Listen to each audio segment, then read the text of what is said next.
¿Estamos listos, estimada vicerrectora? Sí, muchísimas gracias al doctor Alarcón, al doctor Alemán, que pudimos superar los problemas técnicos, y al doctor Orlando, desde la Amazonía, que nos acompaña en este café. Pues siempre estos temas de salud nos atraen a todos, despiertan nuestro interés, y pues esperemos que se vayan sumando más a las personas que hemos invitado. Y sobre todo también quiero saludar a los que se han conectado y que son fuera de nuestro claustro universitario, pero que el tema, pues, como dije, les atrae, les despierta interés y nos acompañan el día de hoy.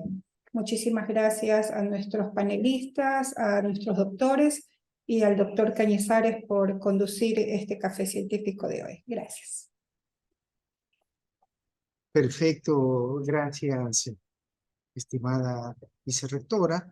Un saludo cordial a los panelistas, al doctor Orlando, al doctor Alemán, al doctor Juber Alarcón. Bien, entonces vamos a empezar. Haré una pequeña introducción, luego presentaré a los panelistas y cada panelista tendrá un tiempo de, conforme hemos planificado, de 15 minutos máximo. Y al final habrá un tiempo para foro, para preguntas, que las responderemos, conversaremos, un conversatorio sobre todo al final, en el momento del foro. Así será la conducción. Se está grabando este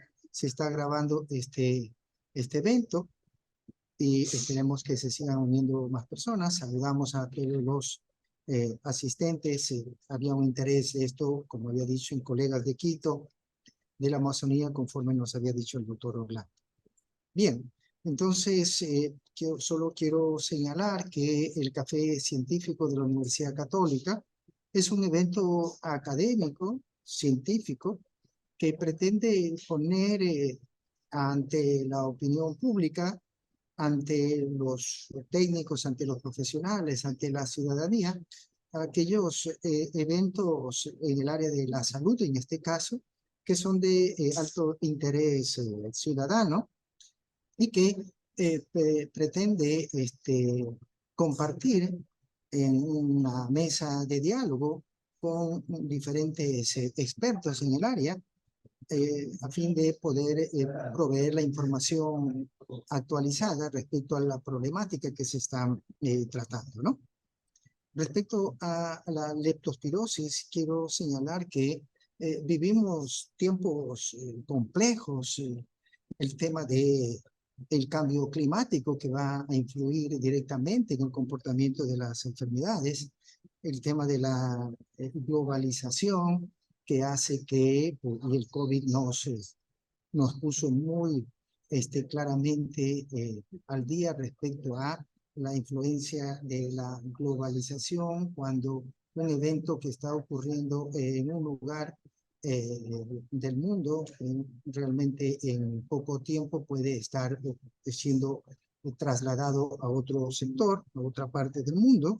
Hay un importante crecimiento poblacional, lo cual también trae como consecuencia que haya mayor inequidad, por un lado, inequidad social, económica en algunos sectores, los cuales aumentan los riesgos de exposición, convierte a la población en ciertos sectores más vulnerables y también tener presente que es mayor la interacción, cada vez es mayor entre esta interacción entre humanos y animales, nos vinculamos a otros tipos de nichos ecológicos y nos exponemos a nuevos agentes infecciosos, de tal manera que esto hace que estemos viviendo tiempos complejos y que nos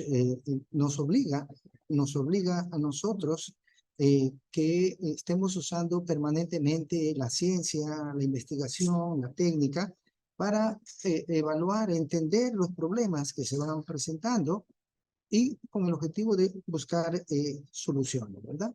Soluciones que en el caso de la leptospirosis, como en otros casos, implica, por un lado, el uso de la ciencia, de la evidencia, pero implica también, además de eso, implica la implementación de políticas públicas, de que el sistema de salud de cada país funcione adecuadamente, de la contribución de la academia con la investigación, pero sobre todo implica tener informado a la ciudadanía, ¿no? De los eventos que están ocurriendo a efectos de que esta ciudadanía informada pueda participar y actuar con las medidas preventivas de tal manera que podamos en conjunto prevenir o controlar los eventos que se están presentando, como es el caso de la leptospirosis, que es una enfermedad que hace muchos años está presente en el Ecuador como en otros países, tiene características de un comportamiento endémico, pero en ciertos años hay el comportamiento endémico, se convierte en un comportamiento epidémico, de tal manera que hay un incremento de casos que es necesario investigar, buscar la explicación para tomar las medidas del caso.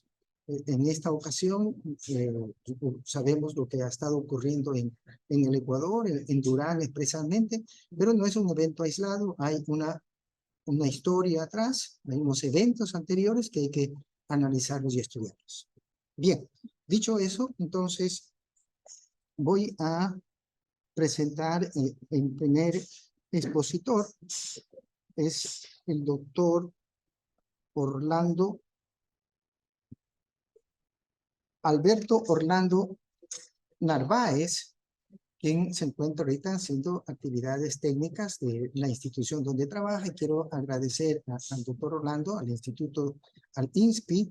Este evento científico también recoge la idea de trabajar en red, de unirnos entre varias instituciones a efecto de poder tener eventos que desde diferentes ángulos los podamos analizar.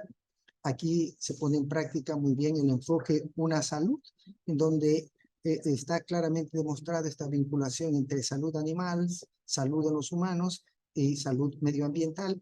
Hay una interacción en la presencia de ciertas patologías. El doctor Alberto Orlando Narváez es doctor en medicina veterinaria y zootecnia, máster en epidemiología del Instituto de Medicina Tropical Pedro Curí de Cuba, docente en medicina humana de la Universidad de Espíritu Santo, investigador, epidemiólogo y médico veterinario del Instituto Nacional de Investigación en Salud Pública, INSPI, antiguo Instituto de Higiene, Leopoldo Izquierdo Pérez. Bien, damos la palabra al doctor Alberto Orlando Narváez. Adelante. Hola, no sé si me escuchan. ¿Van a presentar el video o cómo vamos a hacer? Hola. Doctor, tal vez su presentación Hola. directamente o desde el video. Tal vez su presentación mejor. Como ustedes quieran. Sí, su presentación mejor, doctor. Ok, entonces me permiten compartir.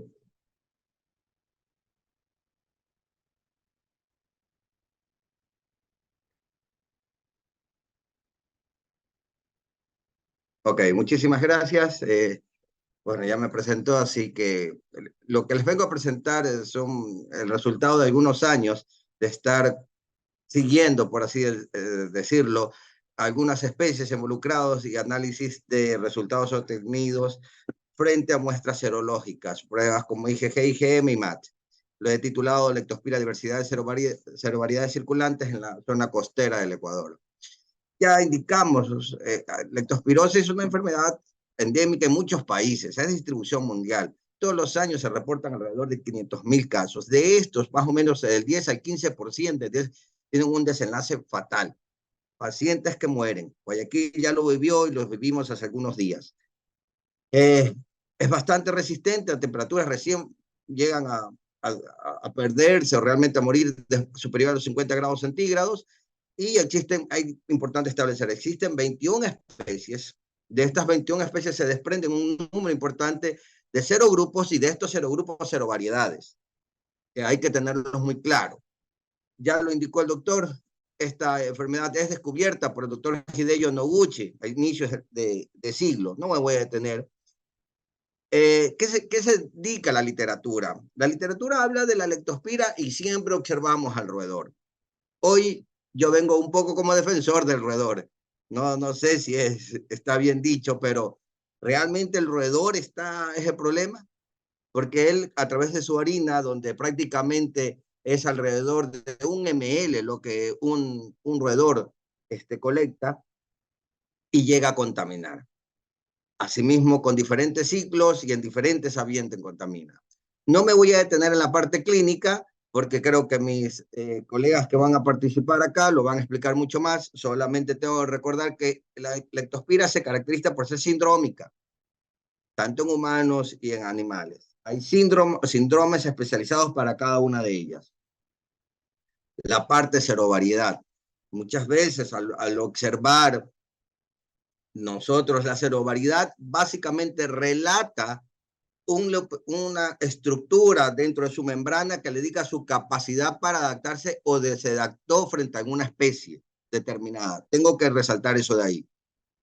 Lo comentamos, lamentablemente no puedo presentarles, no debo presentarles los resultados. Actualmente tenemos un proyecto que ya se está terminando, lo presentamos con la UES y intervenimos durante. Existió la alarma, la presentación de casos fue alarmante, muestreamos animales, agua, personas, hicimos un cerco y bueno, gracias a Dios un poco se está logrando bajar. Y mucho de esto está asociado específicamente por las condiciones ambientales. Nosotros hemos clasificado los estudios en base al aspecto urbano y rural. Comenzamos con lo urbano. Hemos muestreado alrededor de 120 gatos.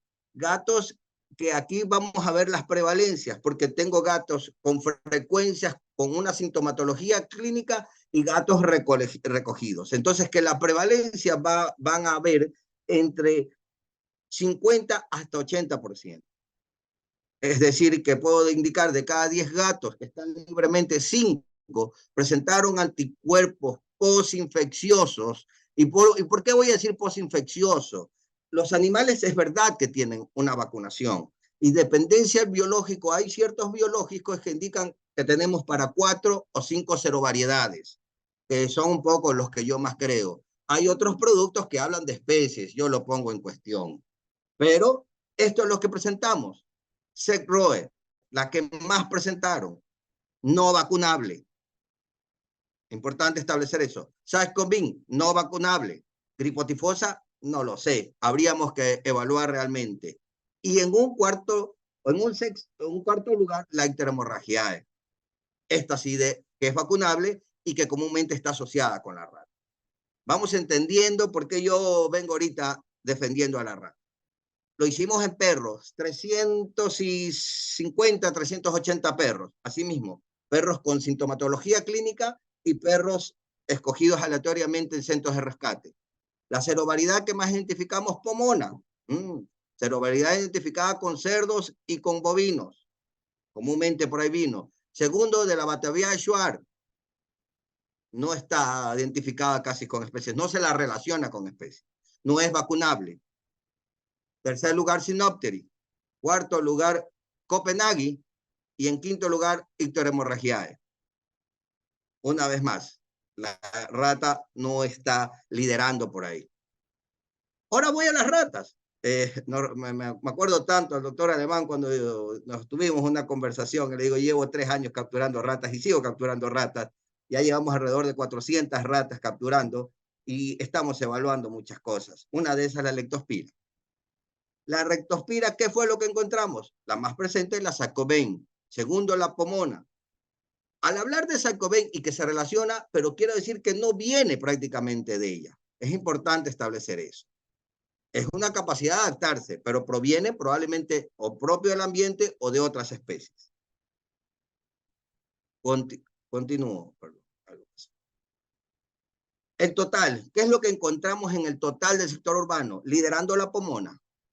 Segundo, la Sarcobain y en un tercer lugar, la Icterhemorragiae. También es importante establecer que la presentación o el síndrome renal, tanto en humanos y el síndrome renal, inclusive hemorrágico en animales, es provocado exclusivamente por la Icterhemorragiae. Hicimos también el trabajo en aspecto rural. ¿Es lo mismo o no es lo mismo? Allá hay un déficit de vacunación. Comenzamos con perros. ¿Qué es lo que encontramos? Que ahí sí, la canícula era la que más precisaba. Comúnmente la canícula sí es vacunable, pero en el sector rural lo hicimos en sectores del Triunfo, en sectores fuera de Guayaquil, donde estaba asociada también la presencia de rosales. Encontramos canícula. Segundo con Bratislava. Tercer lugar, Batavia de Sugar. Harjo. Vemos recién en un séptimo lugar la icterohemorragia. Cerdo de traspatios. Utilizamos en algunos cantones que tienen la costumbre de tener tus cerdos de traspatios. ¿Qué es lo que más encontramos? La canícula. La del perro. Segundo, Hacimán, Batavia de Sugar, Segroe. Una vez más, vemos muy por debajo a la icterohemorragiae. Bovinos. Muestreamos bovinos. Primer lugar, Pomona. Segundo lugar, icterohemorragiae. Y aquí también quiero inducir algo. Los bovinos que colectamos, muchos de ellos eran ganados que tenían consumo de alimento balanceado, que eran guardados en bodegas y que había la presencia de ratas. Tenía sentido lo que estábamos encontrando. Batavia Shuar, Hargo. Caballos, también. Caballos, y esto eran caballos del hipódromo y caballos en unas aras. De esto inclusive ya hay un artículo publicado en la revista One Health. Gripo tifosa, Segroe, Sascobain, canícola. Con todo esto, ¿qué es lo que más encontramos en el sector rural? Canícola, Sascobain, Segroe. No pretendo incriminar especies, pero vine como abogado de una, de mis ratas. Ratos, no que como músculo. El perro, un rol protagónico. Converso con veterinarios, a veces, con colegas. ¿Has visto casos de leptospira? Es raro. No, leptospira. A veces. Se nos están pasando los casos a veces al frente de nosotros. Hoy en día, en cierta forma, nosotros ya no, más que trabajar con MAT, estamos utilizando pruebas moleculares. Nos llama la atención que inclusive en el algoritmo de diagnóstico del propio ministerio todavía seguimos con IgM, cuando la IgM inclusive está presente después hasta de un año. Entonces, para mí, criterio general, tenemos que irnos modernizando. Ya en INSPI ya tenemos muy bien montada una PCR en tiempo real, donde identificamos interrogams, patógenas y SP, todo tipo de leptospira. Solo como dato y que pedí autorización para comentarlo, en Durán estamos encontrando y lo que más encontramos fueron leptospiras SP. No eran realmente las interrogan o las patógenas. Por eso es que la gran cantidad de casos que estamos teniendo en Durán eran casos que a veces no eran ni hospitalizados y se asociaban con otras bacterias que alguien me decía, salmonela, hemos visto salmonela hace tiempo y ahora lo estamos viendo. ¿Qué está pasando? ¿Qué está pasando con el agua? Y realmente ahí viene. Hace 2 días o 3 días llovió en Guayaquil y viniendo en el tráfico, pasaba por unas calles, se veían unos niños, qué divertidos, bañándose en la calle porque llovió mucho y se inundaron. Yo mismo recordaba, yo soy manabita y me encantaba cuando llovía que me dé el charco que venía de las terrazas. Pero hoy, para mí, eso debe ser controlado. Debe ser controlado. Hablamos de perros callejeros, una gran cantidad de perros que deambulan libremente.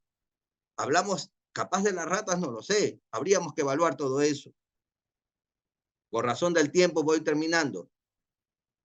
Presento los casos que fueron presentados en la Gaceta del Ministerio de Salud. Datos públicos. 2016, 61 casos. 2017, 126. 2018, 74. Hoy les digo con toda certeza que estamos triplicando esa cantidad. Este año, en lo que va del año. Brotes en Durán, brotes en la Amazonía, brotes en Manabí, brotes en Santo Domingo y presencia de casos en Guayaquil y en algunos cantones del Guayas. ¿Pero qué fue lo que se encontró en humanos? Batavia de Bantienen, canícola, Sinopteris. Pomona. Y en un cuarto lugar, icterhemorragiae. Hablábamos de interrelación, ¿qué tenemos que hacer? ¿Quién tiene que asumir todas las cosas? Yo realmente no creo que pueda comentar muchas cosas sobre esto, pero son los resultados que hemos obtenido. Con esto, para no cansarlos más, tengo que concluir refiriendo a algunas cosas. Es verdad que vine como defensor de las ratas, pero ellos todavía siguen siendo un reservorio potencial. Creemos y tenemos y estamos trabajando en eso, que por cada guayaquileño hay alrededor de 60 ratas, datos registrados. Pero también tengo que indicar que se confirma el rol de las múltiples especies en la diseminación de la enfermedad. Lo indiqué, la serovariedad más relevante es la del perro y la del bovino.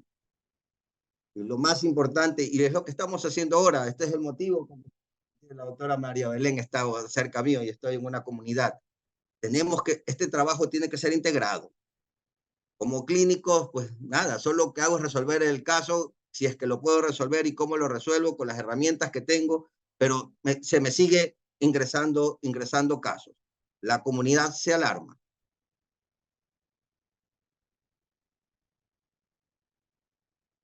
Mecanismos de prevención existen. La vacunación tiene que darse. Tiene que ser rigurosa. No es una vacunación, no es obligatoria. Inclusive yo creo que está catalogada por ciertas clases sociales. Solo aquel que cuida a su perro y tiene una clase social compra este biológico. Un biológico que en su inmunidad, al hacer una bacterina, no es muy prolongada. Hay que ver control de roedores, hay que drenar áreas húmedas, hay que proporcionar la indumentaria apropiada al personal de riesgo, y ahí habló también, lo comentábamos hace algunos días y siempre lo comento, hoy este aspecto animalario, esto que mi perro duerme conmigo, donde del mismo plato de mi boca le doy de comer al perro, lo demostramos con COVID y publicamos eso, demostramos cómo el humano le pasaba a los perros. Esto lo publicamos el año pasado y salieron 2 artículos más, inclusive a raíz de eso. Y finalmente, no utilizar agua estancada. Yo, por razón al tiempo, y bueno, gracias a Dios, no sé, inclusive la cargué la computadora y aquí estamos. No tengo más que comentarles, agradecerles por este espacio y pues nada, si hay alguna pregunta sería inmediato, y si no, doctor Cañizares, sí me voy a tener que excusar porque seguimos actividades en campo. Muchas gracias. Doctor Alberto, muchas gracias. Muy interesante la información que usted nos está compartiendo. Quiero agradecerle el esfuerzo que hemos estado conversando estos días, el esfuerzo de estar presente acá. Sabemos que está haciendo su labor allá en la Amazonía. Y bueno, si usted por términos de labores tiene que retirarse, pues claro, le agradecemos mucho. Pues trataremos de responder las inquietudes conforme a la información que usted nos ha brindado, o si es que hay ocasión, le consulto si puedo enviarle algún mensaje, y si le llega el mensaje, si hubiera alguna pregunta muy específica dentro de los datos que usted ha manejado para compartir. Bien, excelente, doctor Alberto. Perfecto. Vamos a dar entonces un mini resumen, lo que nos ha dicho el doctor Alberto Orlando, que pues, la leptospirosis está presente y que los reservorios están vinculados a las especies animales con las que estamos conviviendo, y ahí están, hay una prevalencia alta de infección por leptospira en estos animales domésticos y no domésticos. El riesgo importante a nivel urbano con los animales domésticos como el perro, el gato, pero también la rata cumple un rol importante. Allí el mensaje final que muy bien lo dijo y compartimos es, si bien es cierto, a nivel clínico podemos ir tratando a cada paciente, pero la solución pasa por un trabajo interinstitucional con programas, con políticas públicas en salud, etcétera, etcétera, que iremos afinando en el transcurso del evento. Bien, doctor Alarcón tiene la palabra. Adelante.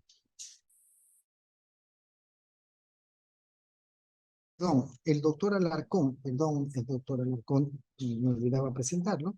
Él es especialista en entomología médica, es máster en epidemiología, es docente de la Universidad Católica Santiago de Guayaquil, es coordinador de educación continua aquí en la Universidad Católica y es el responsable de la estrategia de zoonosis a nivel de la zona 8 de salud del Ministerio de Salud. Adelante, doctor. Ok, buenas tardes a todos, amigos, compañeros. Muy interesante la exposición del doctor Orlando.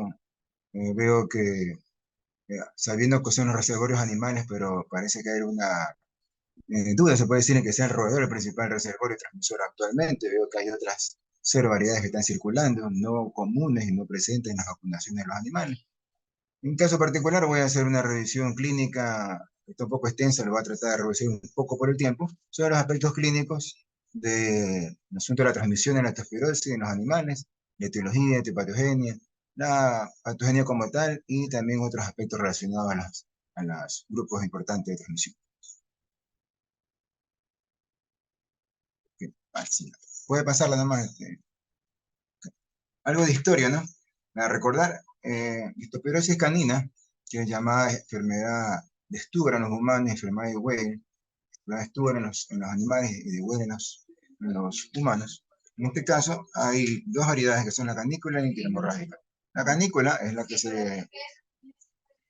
la canícula es la presente que puede provocar problemas a nivel del hígado y la otra a nivel renal. En la parte de historia vemos que fue escrita por Hofer en 1950, despertó curiosidad general cuando fue observada con infección maligna en 1988 en Alemania, llamada Ensotia canina de Stuber, y luego en otras partes. Desde entonces, la enfermedad se observa constantemente en todos los países, una enfermedad de distribución mundial, ensótica epidémica, que ofrece grandes oscilaciones, una enfermedad de época de clima tropical y subtropical, y que justamente, como ya conocemos, las precipitaciones fluviales y los cambios climáticos inciden por la presencia de la misma con la presencia de, en este caso, de lo que son acumulaciones de agua, y vemos una imagen ahí en que el canino, el perro, está ingiriendo agua, que probablemente esté contaminada con leptospira. Más tarde contribuyeron a su conocimiento en el estudio de esta enfermedad Claremont y Wirtz.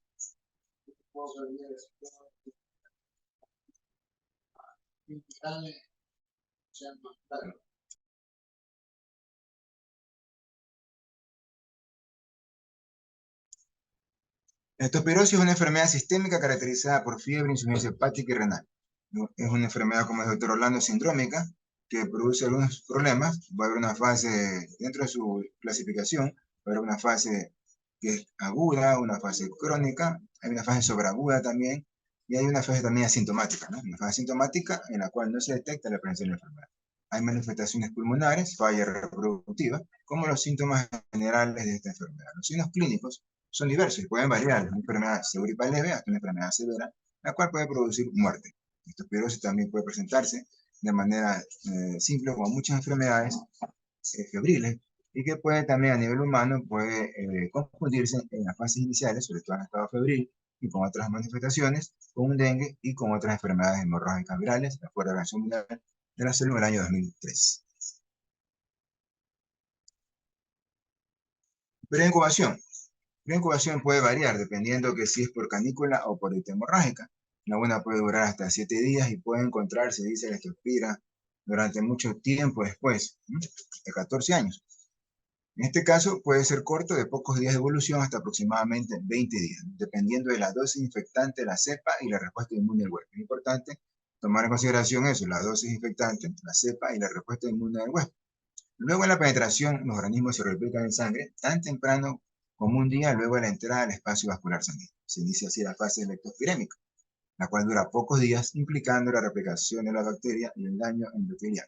Luego de esta fase, ocurre la invasión de los principales tejidos como hígado, riñón, vaso, tracto reproductivo, ojo, sistema nervioso central. De la patogenia de la enfermedad como tal, que invade todos estos organismos, produce diferentes tipos de síndromes o sintomatologías. En su clasificación taxonómica, desde el dominio hasta el género, empezando por dominio de bacteria y terminando en el género Leptospira, está dividido en 17 especies basadas en estudios de hibridación de ADN. Por sus determinantes antigénicos, está constituido por 2 especies, la interrogans y la biflexa. Las 2 grandes especies que son la interrogan, que es la patógena, y la biflexa, que es aprófita. Dentro de la interrogans, tenemos todo este grupo de la canícula interhemorrágica, la pomona, jajo, la bastivae y otras, y dentro de la biflexa, que es la saprófita, que es de vida libre, que en general se encuentra en las aguas. El organismo causal fue descubierto por primera vez en 1907 por Stimson, quien demostró la presencia de espiroquetas en los riñones de un paciente moribundo a causa de la enfermedad. El organismo se denominó Spirochaeta interrogans debido a la forma, como ustedes pueden observar en el signo de interrogación, de este organismo. Bacterias aerobias, y tenemos, como ya conversamos, dentro del grupo de Leptospira interroga más de 240 cerobares, Leptospira biflexa más de 60 cerobares. En este caso vemos la imagen de Leptospira, en esta forma de signo de interrogación, que presenta un gancho terminal, presenta un cilindro protoplasmático, un filamento axial que lo recorre, un flagelo y una envoltura externa, ¿no? Podemos observar ahí una imagen focalizada en microscopía de espiroquetas en la orina. Etiología. Sabemos que la Leptospira es una bacteria helicoidal de la familia de las Spirochetáceas que se encuentran clasificadas bajo la especie de Leptospira interrogans, un gran grupo patógeno, de la cual se distinguen 212 serovariedades que se encuentran en 23 serogrupos. ¿Cuáles son los animales que pueden transmitir esta enfermedad? Incluidas mascotas como los perros, animales de granja o salvajes, podemos ver que más de 160 mamíferos que pueden presentar la enfermedad como tal de transmitirla. Tenemos roedores, mapaches, zarigüeyas, ganado, cerdos, perros, caballos, búfalas, ovejas y cabras, ¿no? Teniendo lo importante de cada especie animal, en el caso de los cerdos la pomona, en el caso de los perros tenemos la canícula, en los roedores predomina el tiranoraje, y así en diferentes tipos de especies, y la pomona aparece en los cerdos. Sigamos. La patogenia.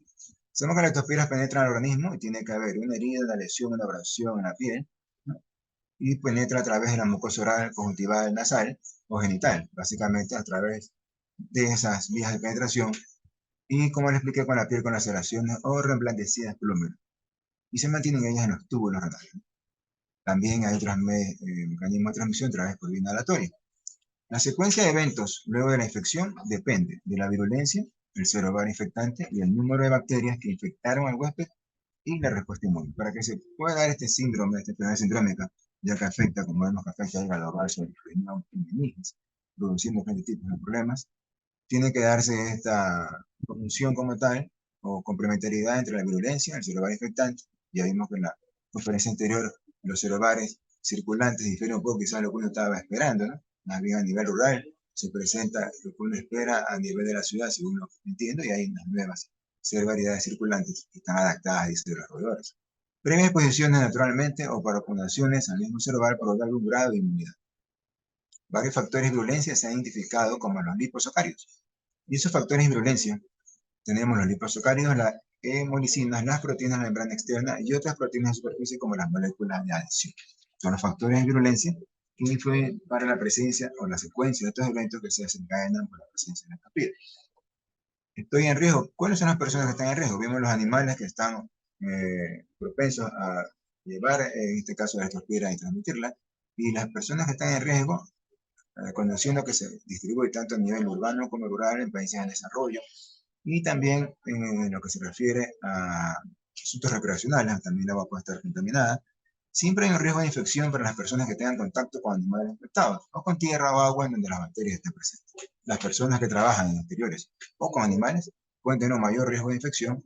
Y los siguientes, lógicamente estaremos incluidos nosotros, pero ahí tenemos campesinos, agricultores, mineros, trabajadores de alcantarillado, trabajadores de mataderos, veterinarios y cuidadores de animales, pescadores y personas que trabajan con peces, trabajadores de granjas lecheras y personal militar, entre otros, ¿no? Definición de la enfermedad. Centrándonos en el grupo canícula, siendo que hay los dos grandes serovariedades que son la serovar o serovariedad canícula y la serovariedad interhemorrágica.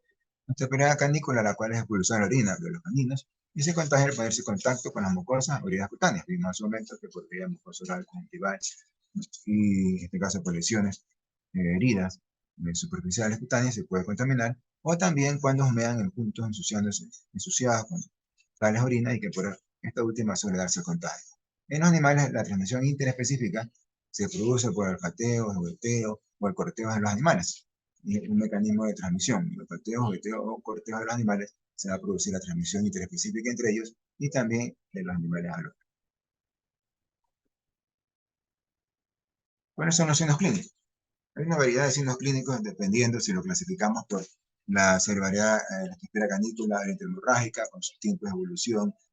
Y es imposible a nivel de, sobre todo animales, porque las personas están más identificadas, tipificadas, el asunto de diferenciar si la leptospirosis que presenta el animal por su signología, sintomatología, sea canícula hemorrágica, no necesariamente la ictericia, siendo un signo patognomónico. Otros autores dicen que no es tanto un signo patognomónico, al presentarse una variedad de síntomas, ¿no? La infección de caninos con leptospira resulta en una enfermedad de severidad variada. Algunos caninos presentan signos leves o no presentan signos de enfermedad.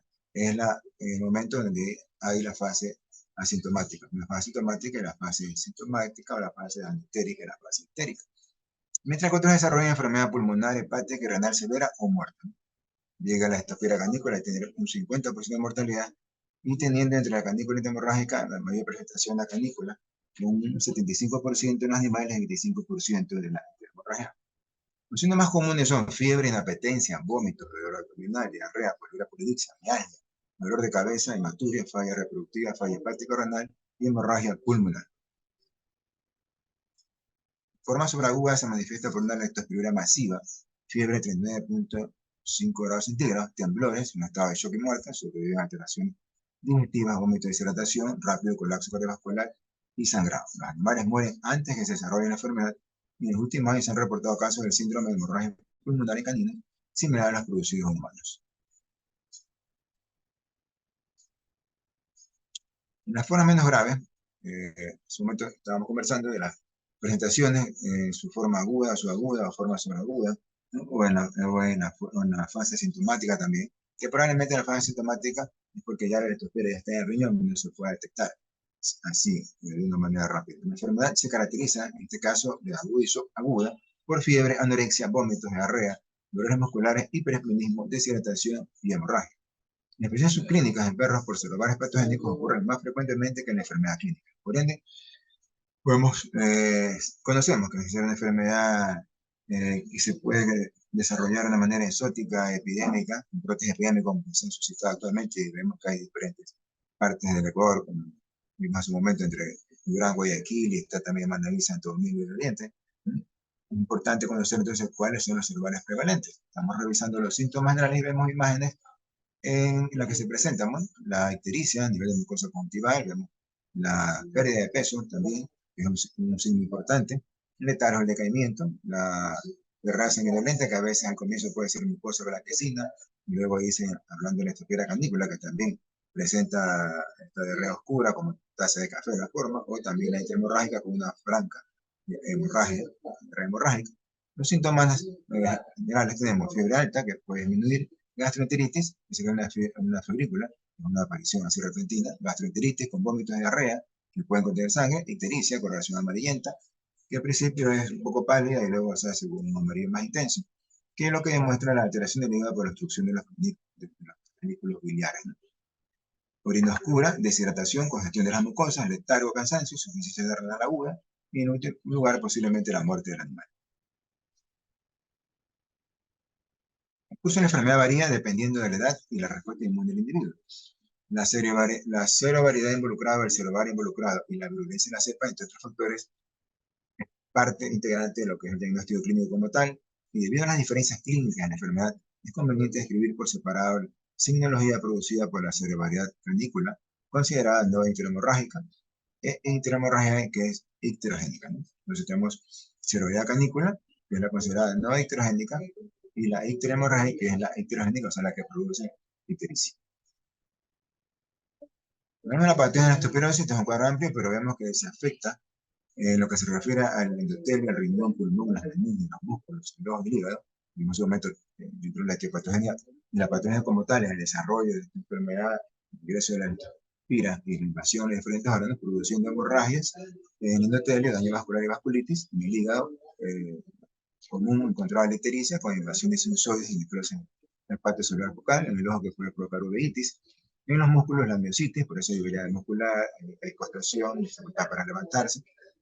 Meninges, reacción inflamatoria durante la segunda semana, hay una meninge linfocitaria. En los pulmones, hay más un momento que se ha detectado casos de síndrome hemorrágico pulmonar, neumonitis hemorrágica, y riñón, en el riñón va a provocar finalmente un cuadro de insuficiencia renal con una nefritis intersticial.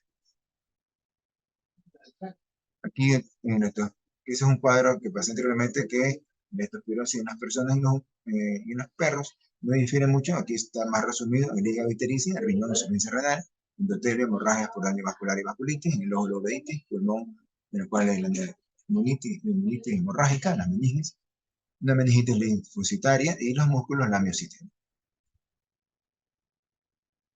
Fisiopatología: la enfermedad se establece de modo: la leptospira, después del contagio, que muchas veces producen ya en la edad juvenil del animal, ocasiona una infección general y luego se sienta en el riñón. La infección general puede pasar inadvertida y los animales pueden entonces aparecer como clínicamente sanos. Lo que estamos viendo en la fase sintomática de la enfermedad. A veces hay mascotas que vienen a los consultorios que van por un diagnóstico y se le corre la prueba también para leptospirosis y puede salir positivo. Como portadores de gérmenes, eliminando la leptospira en la orina. La otra, por favor. Modo de transmisión y fuente de infección. La transmisión por contacto directo puede producirse, vimos hace un momento, por vía inhalatoria también o conjuntival. Vimos atrás la mucosa nasal, oral, conjuntival y también por vía inhalatoria. Procedentes de gotitas de orina que dice con una alta concentración de bacterias. Y otra forma de transmisión directa también sería la venérea. No tan comunes ni inhalatoria ni de transmisión sexual, sino más comunes las ya vistas hace un momento. Algunos serotipos se asocian con diferentes animales, por eso que hay la especificidad de la serovariedad de acuerdo al animal susceptible, aunque muchos tienen, por ejemplo, bovino también puede tener canícula hemorrágica, aunque en este caso bovino la predominante es el serovar o la serovariedad JAR. El canícula con los perros, grifotifosis en los ratones campestres, y el serotipo ictiohemorrágico con las ratas. El pulmona con los cerdos, pero también puede presentarse en otros animales. Entonces, esto como lo más importante de las especies que estamos ahorita determinando. Lo que se refiere a la epidemiología, el ciclo de transmisión, el ciclo sinantrópico de transmisión que veremos más adelante, ya conocemos ya que a través del agua y suelo contaminados con orina infectada, con la presencia de leptospira y la ingreso a través de piel y mucosa, a través de lesiones o abrasiones, como se ve en la imagen, es básicamente este mecanismo de contagio. Y vemos ahí los animales que están envueltos, siendo animales que son susceptibles y los animales que van a sufrir la enfermedad. ¿Cuáles son los reservorios naturales? Teniendo como reservorio natural, en este caso, los géneros sinantrópicos, ratus y el músculo, ratus neurálgico, que serían, y el músculo, que es el ratón doméstico común, han sido identificados como los principales diseminadores de leptospira. Los roedores son los reservorios más importantes para mantener la transmisión en la mayoría de los entornos. Tenemos ahí la rata negra del tejado y el ratón doméstico, que es el músculo, y la rata negra del tejado, que es el ratón. Estos géneros, estos sinantrópicos, estos ratus, mantienen una relación comensal con las esperoquetas, transfiriéndolas a sus crías en el útero o en el periodo neonatal. Y se puede eliminar el microorganismo de manera intermitente durante toda la vida, lo cual resulta en la contaminación del medio ambiente, básicamente en el agua estancada. Reservorios accidentales. En reservorios accidentales, la infección se adquiere principalmente vía contacto directo por contaminación ambiental con orina de reservorios positivos. Cualquier animal vertebrado puede ser considerado susceptible a una infección y convertirse en reservorio accidental, en los cuales encontramos ganado vacuno, cerdos, perros, caballos, ovejas y cabras. Vemos ahí unas imágenes, ¿no?, de la presencia de esta ictericia, ¿no?, típica de esta Leptospira hemorrágica, que es la que va a afectar básicamente, en este caso, al canícula hígado del hemorragia del riñón, y vemos ahí cómo presenta ese cuadro ictérico, ¿no? Sí. La transmisión directa es cuando existe un contacto directo con la orina infectada, transferencia venérea y placentaria, heridas por mordedura o ingestión de tejido infectado. La epidemiología de la enfermedad, y algo se vio en lo que referente a la vigilancia epidemiológica que está haciendo la higiene, ¿no? Vemos ahí la transmisión directa contacto con la orina y tejidos animales infectados, en casos aislados de tejidos animales infectados, e indirecto contacto con el agua, suelo o alimentos contaminados, y lo que nos va a provocar esos brotes epidémicos que están presentando actualmente en el país. Las puertas de entrada, básicamente, siendo que en la cadena epidemiológica tenemos una puerta de entrada, reservorio, puerta de salida, ¿no? Y en este caso las puertas de entrada son las abrasiones, puertas en la piel, la vía conjuntival, y después la inmersión prolongada en el agua. Después, ingestión, también puede enfermarse las personas. La transmisión vemos también inhalación, ingestión, transmisión interhumana o de manera vertical, leche materna, sexo y mordedura, son reportes un poco raros que se han dado de la enfermedad de las personas. Transmisión indirecta, el contacto con fuentes de agua contaminada, suelo y comida. ¿Cuáles son los factores que favorecen el crecimiento de las leptospiras? El pH del suelo con un pH de 5 a 5.5 y las temperaturas ambientales entre 0 y 5 grados centígrados favorecen la supervivencia de las leptospiras, mientras que la congelación, deshidratación y la exposición a la radiación ultravioleta disminuyen notablemente la supervivencia. Vimos los grupos de riesgo en su momento, todas las personas que pueden estar expuestas, los cuidadores animales, los que trabajan en la agricultura, los que trabajan en la pesca, los que trabajan en la exterminación de plagas y roedores, y por supuesto, nosotros los médicos veterinarios, aunque las campañas de vacunación controlan muy bien la presencia de la leptospira en los animales, ¿no? No ha habido aporte epidémico en las personas, y como sabemos, el roedor sería el principal agente transmisor, y en los animales aún no se ha presentado, depende porque se controla muy bien con la vacunación preventiva. Tratamiento, básicamente es penicilina y streptomicina, no me voy a tener mucho en esto, más la parte clínica, ¿no? Son los antibióticos que se van a dar. Punto de vista, como ya vimos, conocemos que la leptospirosis canina se debe de combatir debido a que ya va en incremento cada vez, hay más casos de perros contra esta enfermedad. Asimismo, se deben realizar periódicamente campañas de vacunación para tener control sobre el tipo de situaciones que nos afectan de cualquier forma, también a nosotros los humanos, por la convivencia tan cercana que tenemos con los perros. Entonces ahí uno tiene mucho amor a los animales, lógicamente, pero lo importante, hablando ya de componente, una sola salud, ¿no? Y la participación que tiene que haber todos los sectores, y hablando de bienestar animal, pues las mascotas deben estar siempre con su plan de vacunación actualizado, y más aún si vemos que en los estudios que se están realizando hay 0 variantes circulando que no están incluidas en la vacuna, conociendo nosotros los veterinarios, y para el público general, las 0 variedades incluidas en los programas de vacunación, canícula y hemorrágica, pues hay otras variedades que veo que están circulando, que vimos en el trabajo de niños.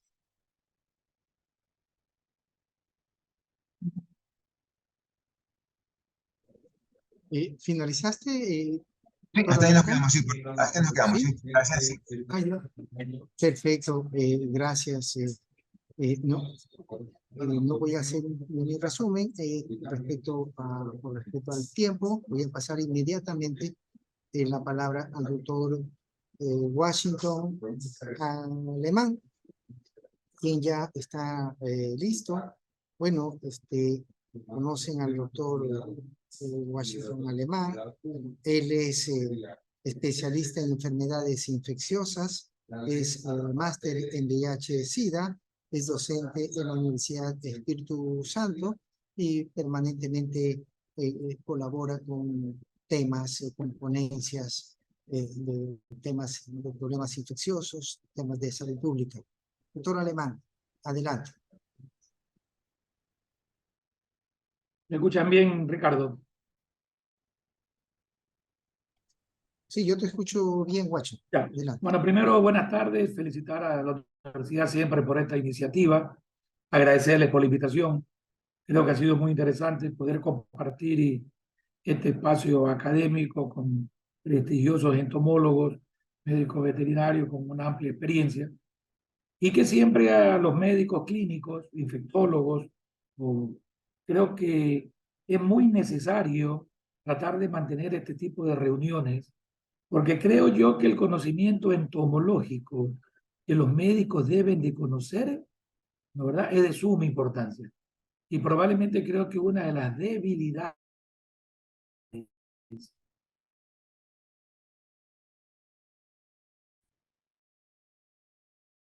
que los médicos tienen, en este caso de la zoonosis, deberíamos de saberlo. Creo que esta coordinación epidemiólogos, con todo lo que Ricardo, su experiencia puede aportar, y la parte entomológica hace esta charla se enriquezca.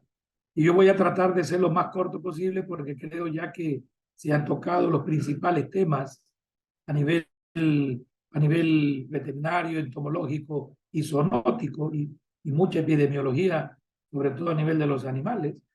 Yo solamente quiero hacer énfasis en algo que Ricardo al inicio lo manifestó, que el cambio climático probablemente no solo en leptospira nos va a causar problemas.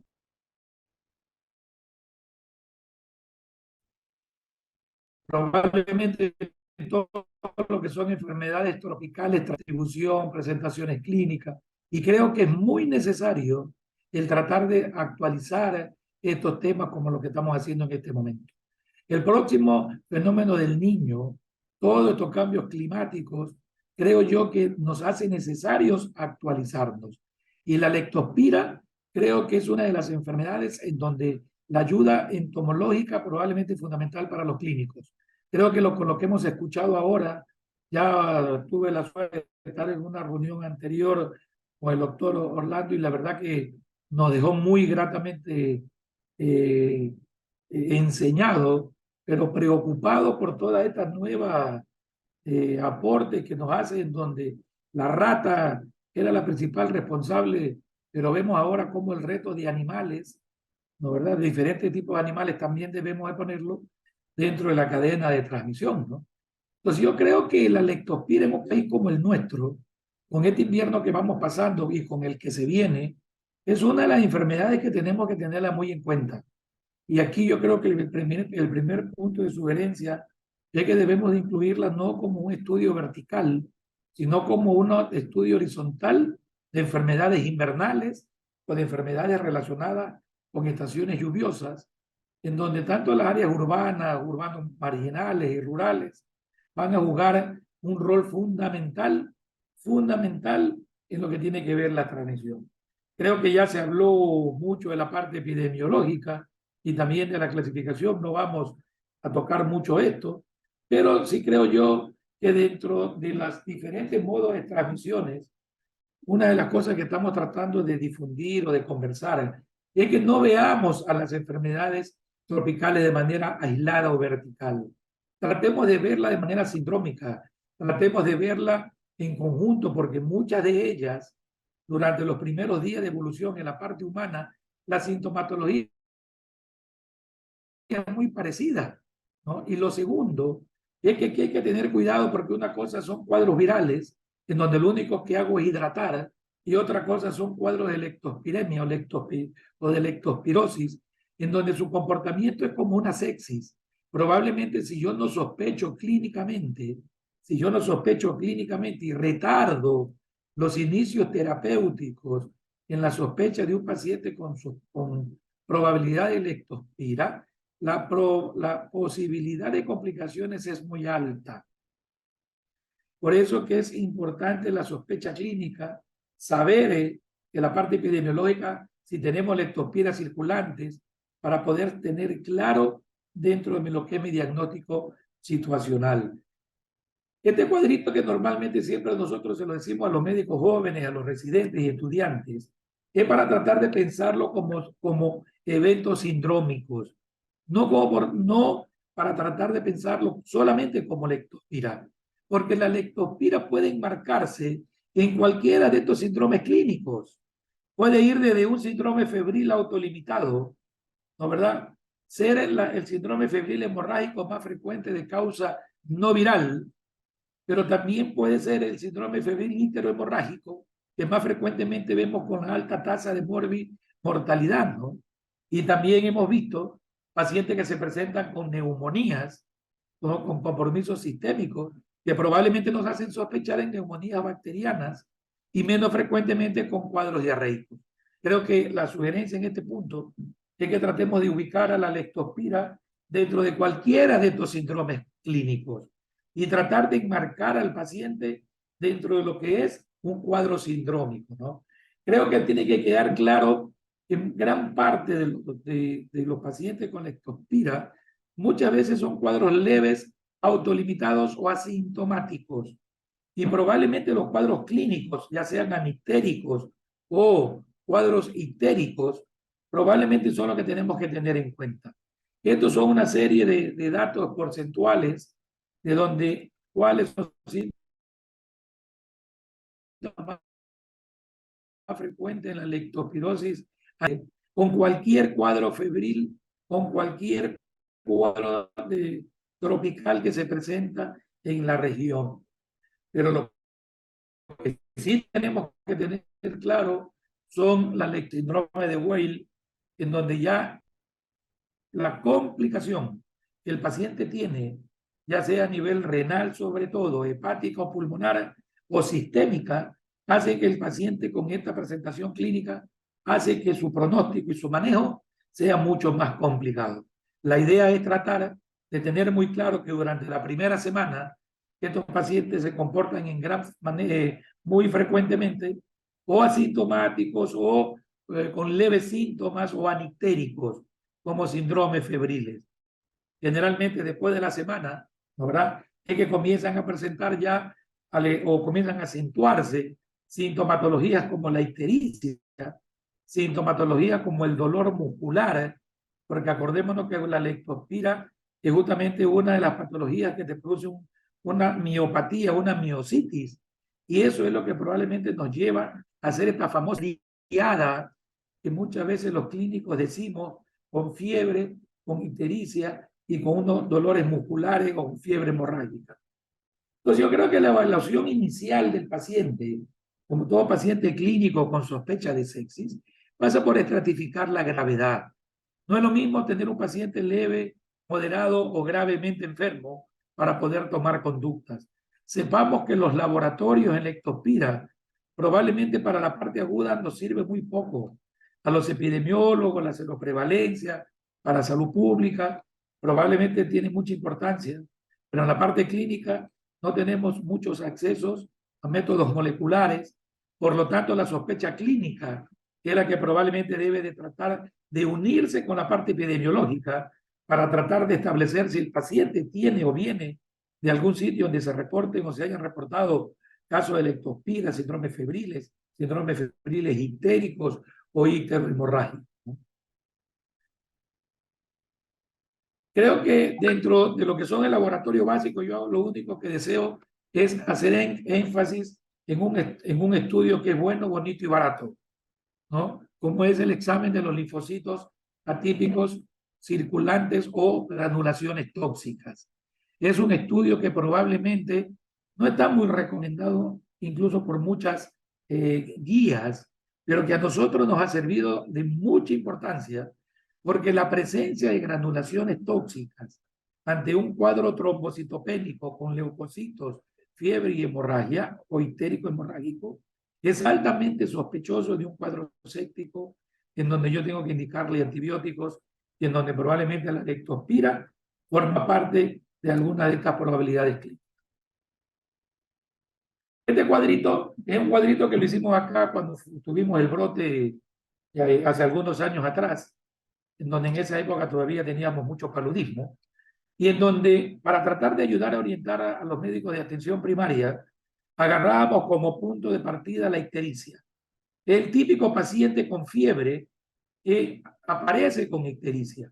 Y ahí es donde tratábamos de saber y poder decir o hacer un diagnóstico sindrómico si estábamos frente a un paciente febril hemorrágico ictérico o no ictérico. Porque dentro del paciente febril ictérico a nivel tropical en nuestro medio, probablemente el paludismo y el síndrome de Weil de leptospira son dos de las patologías que yo tengo que incluirla dentro de mi diagnóstico diferencial. Por eso que hay estudios como la CPK, ¿no?, que es un estudio de laboratorio que me revela inflamación muscular, no solamente miocárdica, sino también muscular. Son parámetros que a mí me pueden ir ayudando para tratar de orientarme e ir pensando en un probable posibilidad de una sepsis de un paciente con una leptospira. Los exámenes de sangre, si bien es cierto, tengo que pedirlos, pero tiene que quedar claro que un paciente con un síndrome febril icterohemorrágico con serología negativa no me descarta la leptospira. De la misma manera que una serología positiva no me lo confirma. Acordémonos que la serología, bien lo dijeron muchos de los colegas, tú puedes tener serologías que duran meses. Por lo tanto, yo tengo que correlacionar con el cuadro clínico, sabiendo que la leptospiremia es más frecuente durante la primera semana y la leptospiruria es a partir de la segunda semana para adelante, donde probablemente yo voy, ¿no verdad?, a tenerla más presente. Este cuadrito también creo que es muy didáctico y el que utilizamos mucho cuando damos clases de medicina tropical para tratar de establecer en qué órgano es donde mayor inóculo yo voy a tener, ya sea en sangre, en líquido cefalorraquídeo o en orina. Creo que es importante para tener una idea, probablemente de acuerdo a la evolución clínica que el paciente tiene. El tratamiento está relacionado con la gravedad del cuadro clínico.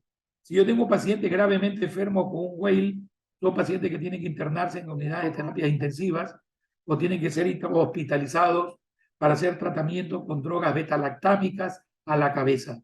Probablemente la penicilina sigue siendo droga de elección, pero cualquier antibiótico beta-lactámico probablemente sea ideal para tratar cuadros o pacientes graves.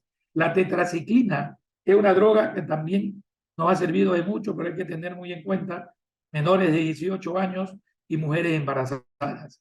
Por lo tanto, siguen siendo drogas que son útiles, que todavía pueden seguir siendo utilizados, ¿no, verdad? Y que deberíamos de tratar de tenerlo en cuenta cuando yo sospecho del paciente con leptospira.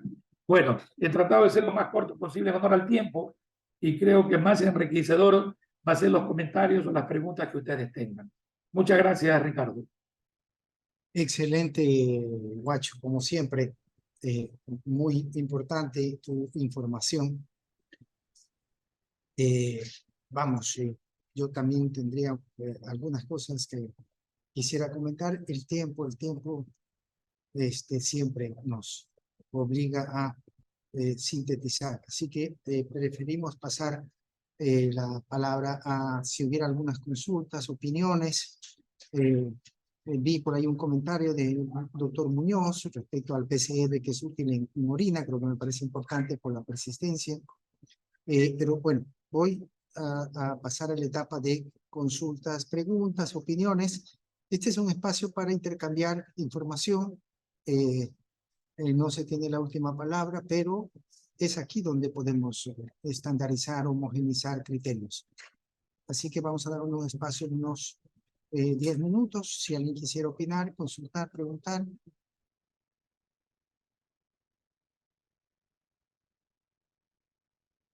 Margarita Martínez está alzando la mano. Adelante, doctora. Por favor, Buenas tardes, ¿cómo está? Solo les pediría que sean muy sintéticos por la Buenas consulta o la tardes. opinión. Buenas tardes, doctor.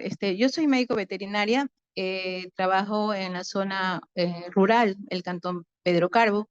Entonces tuve un paciente que tenía síntomas, el perrito tenía síntomas de leptospirosis, síntomas clínicos, pero el animal ya vino completamente agonizante, ictérico. Ahora, la pregunta es la siguiente. Este animal, como sabemos, posiblemente si es que era leptospirosis, hay algún lugar, una institución del gobierno, un centro de salud, donde uno pueda hacer una denuncia porque de repente las personas que estuvieron en contacto con este animal podrían también contagiarse de leptospirosis, porque sabemos que es una enfermedad zoonósica. Entonces la pregunta es, ¿hay una regulación para uno como médico veterinario poder hacer una denuncia para que tengan datos estadísticos de posibles animales que igual sean contagio futuro a las personas? No sé si me Gracias. entendieron. Gracias. Sí, doctora Margarita, muchas gracias.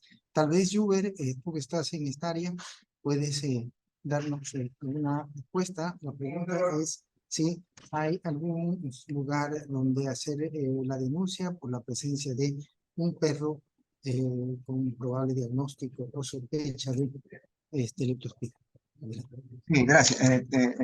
La coordinación zonal 8, que está en dos lugares, pues se dividieron. Está en el Hospital Universitario y en el Hospital del Guasmo. En el Hospital del Guasmo está lo que se refiere a estrategias de prevención y control, y está la Dirección de Vigilancia Epidemiológica. Entonces, ahí podría acercarse el veterinario, ¿no?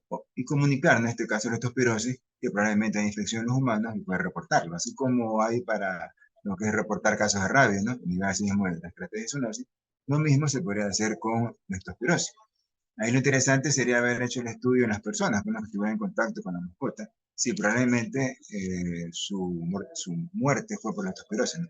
Porque no sé si tenga el diagnóstico confirmado del caso como tal. porque puede ser ictérico, pero al final no sale leptospirosis. Probablemente pueda ser otra enfermedad como transmitida por garrapata. Entonces, si es el diagnóstico confirmado, ¿no? Si tiene toda la historia clínica, ¿no? Podríamos bien acercarse allá al Hospital del Guasmo en la estrategia de zoonosis en el piso 3, en la cual podría reportar el caso. Está la Dirección de Vigilancia Epidemiológica.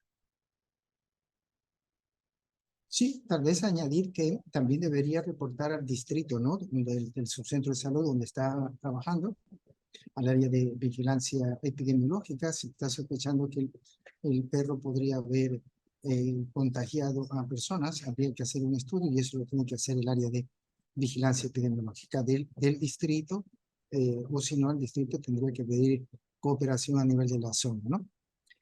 A ver, otra consulta, otra pregunta.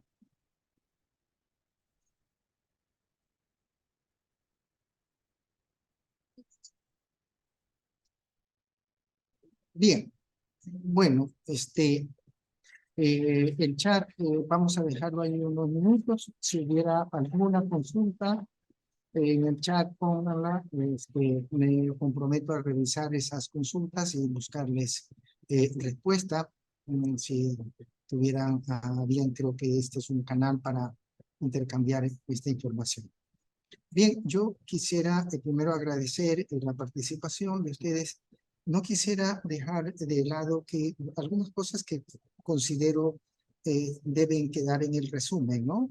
Por un lado, de acuerdo a lo que hemos ido nosotros haciendo un seguimiento y lo han mencionado también los expositores, hay una relación con el tema de las inundaciones, ¿no? Con el fenómeno del Niño, después del fenómeno del Niño del 97-98, tuvimos ese brote importante. Es a partir de 1998 donde aparece uno de los primeros brotes extensos en Guayaquil, en Guayas, ¿no? Con la presencia de algunos fallecidos. Y la relación es con el fenómeno del Niño. También hubo un incremento en el 2008, 2009, que tuvo relación con las inundaciones. De tal manera que ese es un evento que tenemos que tenerlo presente a efectos de... Me ha gustado, felicito mucho a Guacho. Creo que hay que ver este tema como no una enfermedad individual separada, sino como un conjunto de enfermedades que se exacerban relacionado con la presencia de lluvias, con la presencia de inundaciones, de incremento de la temperatura. Los mosquitos se acortan su periodo de reproducción para efectos de dengue. De tal manera que allí creo que tenemos que definir bien una política pública de mejoramiento, de intensificación de la vigilancia epidemiológica de estos procesos en conjunto. También la necesidad de que busquemos soluciones vía la interinstitucionalidad y la intersectorialidad. Este es un tema que tiene que ver con el acceso a servicios públicos, a agua potable, eliminación de excretas, acumulación se taponan las alcantarillas. Ya vimos que el perro cumple un rol importante en la transmisión, por lo menos urbana. A nivel rural hay otras condicionantes, pero también relacionadas con prácticas laborales y también expuestos a riesgos cuando hay inundaciones. De tal manera que la solución pasa liderado por el ministerio, pero en temas de interinstitucionalidad. Ahí tiene que estar el municipio, tienen que estar las prefecturas, el Ministerio de Salud, el Ministerio de Ambiente. Allí el enfoque es claro. Guacho me hizo acordar algo que nos decía un profesor cuando pensamos en tropicales, ¿no? De primerito la fiebre, después de las lluvias, una época invernal, la fiebre es clave.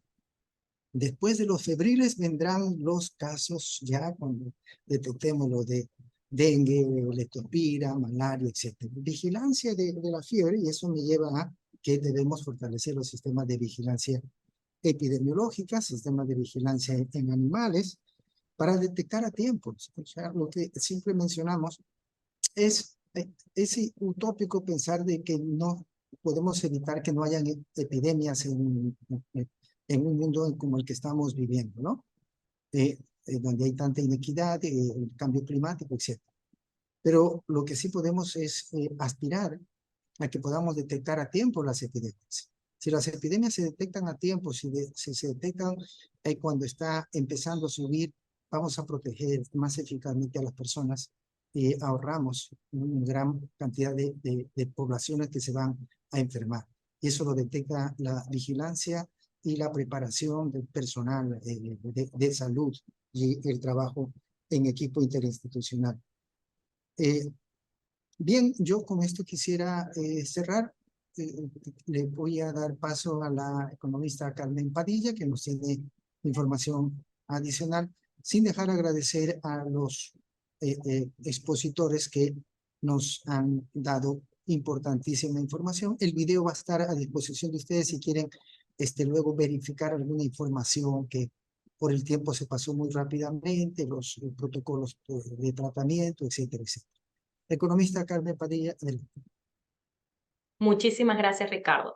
Bueno, primero felicitarlos a todos a nombre del Vicerrector de Investigación y Posgrado, del Subsistema de Investigación y Desarrollo CINDE, por la organización de este café científico. Como bien lo mencionó Ricardo, todos los videos están siendo subidos a la página de YouTube del Vicerrectorado de Investigación y Posgrado, que se denomina UCSG Divulga. Así que todos los cafés científicos de este y de todos los institutos los van a poder encontrar allí.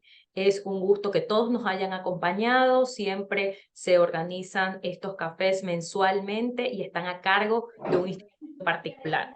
Y es por ello que antes de cerrar esta charla, le voy a dar paso al doctor Wellington Villota, quien es el director del instituto, el ITP, el Instituto de Investigación e Innovación, para que nos comente cuál va a ser el tema que vamos a tratar. Así que, por mi parte, un gusto haber estado con todos ustedes y felicitaciones a todos los ponentes y a todos los investigadores que nos han acompañado. Adelante, Wellington. Gracias, doctora Carmen. Gracias, estimados compañeros, por excelente exposición, por ilustrarnos con tal tema que estamos viviendo. Bueno, y también para invitarlos al próximo Café Científico, que está a cargo del Instituto de Tecnología y Sistemas Productivos, el ITP, cuyo tema va a ser el desarrollo de nuevos productos alimenticios a partir de materias primas no convencionales. Están cordialmente invitados para el próximo Café Científico, que será el día exactamente el miércoles 9 de agosto a las 15 horas. Gracias a ustedes también.